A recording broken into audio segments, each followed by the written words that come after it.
তো আপোনালোকে সকলোৱে দেখিছে মূল্যবৃদ্ধি 2014 চনৰ লোকসভা নিৰ্বাচনৰ সময়ত বিজেপিৰ প্ৰাইম এজেণ্ডা আছিলে।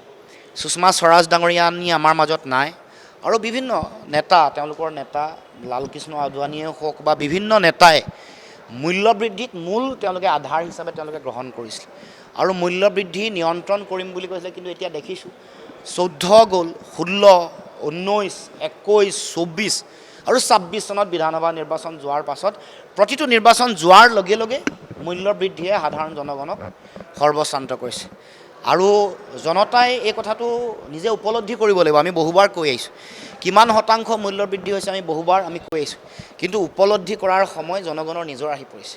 জনগণে নিজে উপলব্ধি কৰিব লাগিব যে মূল্যবৃদ্ধি আচলতে তেওঁলোকৰ জীৱন বিপন্ন কৰিছেনে নাই, তাৰ ভিত্তিত তেওঁলোকে ভোটদান কৰিছেনে নাই কৰা।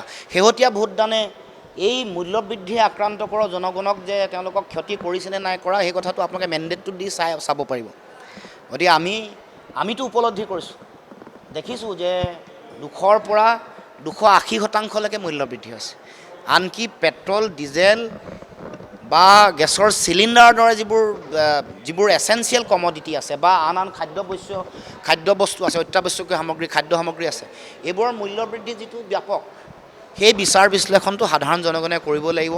মূল্যবৃদ্ধিৰ ফলত তেওঁলোকৰ জীৱন বিপন্ন হৈছেনে নাই, তেওঁলোকৰ জীৱন জীৱিকা, তেওঁলোকে পাই থকা দৰমহা, তেওঁলোকৰ ইনকম, ঠিকাদাৰসকলে তেওঁলোকে টকা পইচা পাইছেনে নাই, টকা পইচা নোপোৱাৰ ফলত তেওঁলোকৰ অসুবিধা হৈছেনে নাই, তেওঁলোকে উপলব্ধি কৰিব লাগিব। উপলব্ধি কৰাৰ পাছত জনগণে যেতিয়া সিদ্ধান্ত ল'ব তাৰ ভিত্তিতে সমাজ আগবাঢ়িব। কাৰণ গভৰ্ণমেণ্ট এখন জনগণৰ চিন্তাৰ ৰিফ্লেকশ্যন, সৰ্বসাধাৰণ ৰাইজৰ চিন্তাৰ ৰিফ্লেকশ্যন হৈ গ'ল গভৰ্ণমেণ্টখন।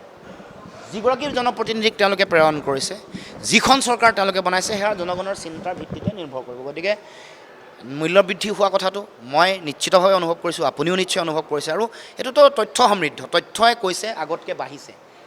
পেট্ৰল ডিজেলৰ দাম কিমান বাঢ়িছে, 3 টকা 4 টকা যি বাঢ়িছে, তথ্যও কৈছে। গতিকে সেই মূল্যবৃদ্ধিয়ে জনগণক কিমান পৰ্যায়লৈকে আক্ৰান্ত কৰিছে, জনগণ সৰ্বশ্ৰান্ত হৈছেনে নাই হোৱা, সেই কথা নিশ্চিতভাৱে জনগণে উপলব্ধি কৰিব লাগিব, জনগণে বুজিব লাগিব। তাৰপিছতহে নিশ্চয় সংগ্ৰাম বা আন্দোলন বা জনগণৰ চিন্তাক লৈ আমি আগন্তুক দিনসমূহত কৰ্মসূচী ৰূপায়ণ কৰিবৰ কাৰণে আগবাঢ়ি আহিম।